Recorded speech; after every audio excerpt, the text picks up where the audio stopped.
napabilang ang Pilipinas sa may mababang performance sa ASEAN pagdating sa transparency at good governance. Dahil dito, inilagay ang bansa sa ikatlong pwesto sa hanay ng mga sinasabing pinakatiwaling bansa sa rehiyon, kasunod ng Myanmar at Cambodia. Ano ang masasabi niyo po dito?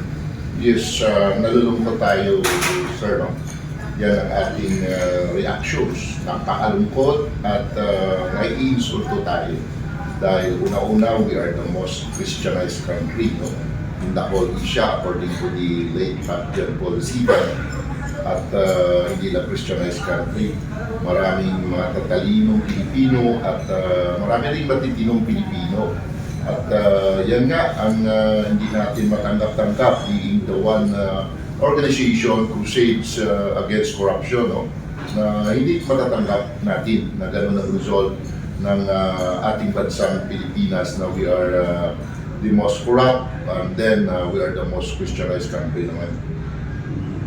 Dok, ang ganitong imahe daw ng bansa ay direktang nakaka-apekto ng mga dayuhang negosyo at mamumuhunan.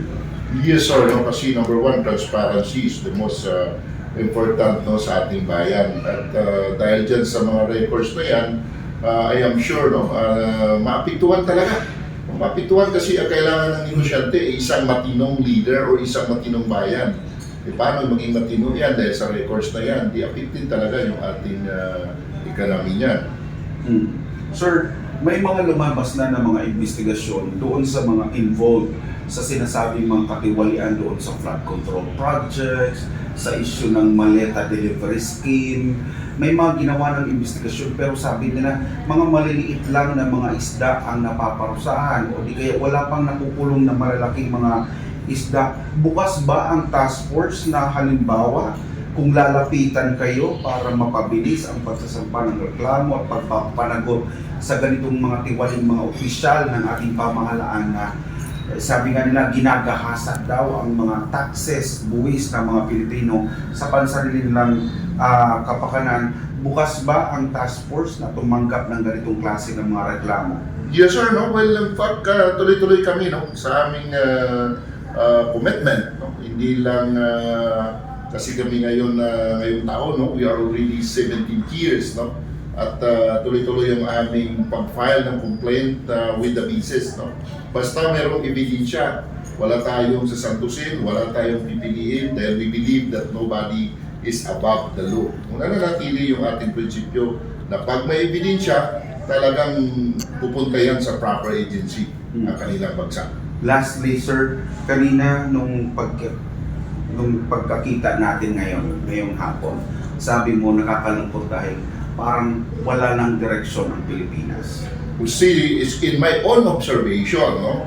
Dahil sa mga nakita nating agencies of government na puno na talaga ng reklamo, puno na talaga ng complaint, at the way I look and observe the people na marami nang hinanaing na pinaparating sa amin with the pieces na may mga complaint talaga, hinanaing sa ating mga agencies of government. So kailangan this is a big challenge to the Ombudsman, to the DOJ, to the Commission. Kayong patulog-tulog dyan at wag na kayong magdadahilan, kailangan nating kumilos at karapatan ng bawat Pilipino ang magreklamo, karapatan ng bawat Pilipino na magsalita kung ano ang mali at karapatan din natin na mag-file ng complaint against sa mga corrupt officials.